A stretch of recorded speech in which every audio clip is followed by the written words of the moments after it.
میرے حضور سے پوچھا گیا مومن بخیل ہو سکتا ہے؟ کہا نہیں، مومن سخی ہوتا ہے، لیکن ہو سکتا ہے کبھی بخل بھی کر جائے، بشر ہی تو ہے۔ پھر پوچھا گیا مومن بزدل ہو سکتا ہے؟ کہا نہیں، بہادر ہوتا ہے، لیکن ہو سکتا ہے کبھی بزدلی بھی کر جائے۔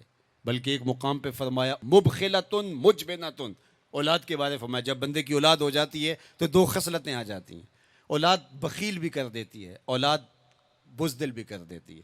جب بندے کی اولاد نہیں ہوتی ہے تو اس وقت بڑا دلیر ہوتا ہے، ہر میدان میں ہاتھ ڈال لیتا ہے، اولاد کے بعد تھوڑا سوچنے لگتا ہے۔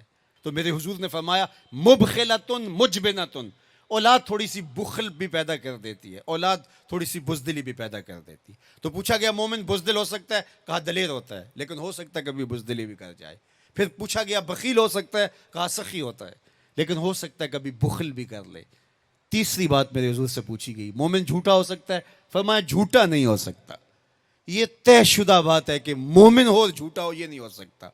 میں اور آپ اپنی زندگی میں اتریں، اپنے شب و روز میں اتریں، اپنے کاروبار میں اتریں، اپنے دوستوں کی بیٹھک میں اتریں اور دیکھیں ہماری زندگی میں کہیں جھوٹ تو نہیں جڑا ہوا۔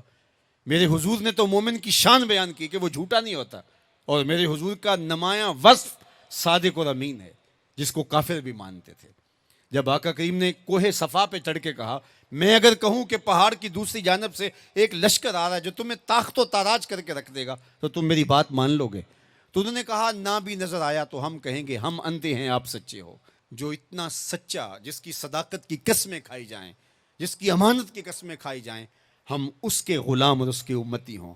یہ بالکل آپ کے پاس جاپان بستا ہے، ایشیائی ملک ہے، اور وہاں بچہ بھی جھوٹ نہیں بولتا۔ وہ کوئی اور گوشت پوست کے بنے ہوئے انسان ہیں، نفس اور شیطان ان کے ساتھ نہیں جڑا ہوا؟ کیا ان کی ضروریات اور ان کی مجبوریاں نہیں؟ لیکن وہ جھوٹ کیوں نہیں بولتے؟ ان کی ماں نے بتایا بیٹے جھوٹ نہیں بولنا، ان کے باپ نے بتایا بیٹے جھوٹ نہیں بولنا، ان کے استاد نے اسکول میں بتایا بیٹے جھوٹ نہیں بولنا۔ اور ہم کیوں بولے؟ ہمارے نبی نے بتایا جھوٹ نہیں بولنا، ہمارے آقا نے بتایا کہ جھوٹ نہیں بولنا۔ اگر ہم آقا کے سچے غلام ہیں تو ہماری زبان سے جھوٹ نکل ہی نہیں سکتا۔ جب کوئی شخص جھوٹ بولتا ہے، حدیث پاک میں آتا ہے اس کے منہ سے بدبو نکلتی ہے، جس سے اللہ کے رحمت کے فرشتے ایک میل دور ہٹ جاتے ہیں، اور اگر وہ پھر جھوٹ بولتا ہے تو فرشتے اور پیچھے ہٹتے چلے جاتے ہیں۔ اب سویر سے لے کر شام تک جھوٹ جھوٹ اور جھوٹ، اور فرشتے کہاں کے کہاں پہنچ گئے۔ رحمت کے فرشتے تو نیڑے ہیں ہی نہیں، تو پھر کاروبار میں بھی بے برکتی ہوگی، گھر میں بھی بے برکتی ہوگی، اس دواجی زندگی میں بھی تلخیاں ہوں گی۔ پھر ہم بھاگتے ہیں عاملوں کے پاس، اس نے کہا شکر ہے تو وقت پہ آ گیا ہے، ورنہ تعویذ چل جانے تھے، تیرے اوپر تو کسی نے ڈاڑے تعویذ کیے ہوئے ہیں۔ او میاں وہ تعویذ جھوٹ کا ہے، وہ جادو ٹونا جھوٹ کا ہے، رحمت کے فرشتے دور ہٹ گئے اور ہم اندھیروں میں آ گئے۔ آؤ سچائی کو شعار زندگی بنا لو، رحمت کے فرشتے اپنے نوری پر تان دیں گے تمہارے اوپر، اور تم ایک انوار کے ماحول میں جینا سیکھ لو گے۔ میرے حضور علیہ السلام کا بتایا ہوا دین، میرے حضور کا دیا ہوا شعار حیات، میرے حضور کے دیے ہوئے انداز زندگی، وہ اختیار کر کے ہم ایک پاکیزہ ستھری طیب اور صاف زندگی گزارنے کا تصور حاصل کر کے ایک خوشگوار زندگی جینے کی کوشش کریں۔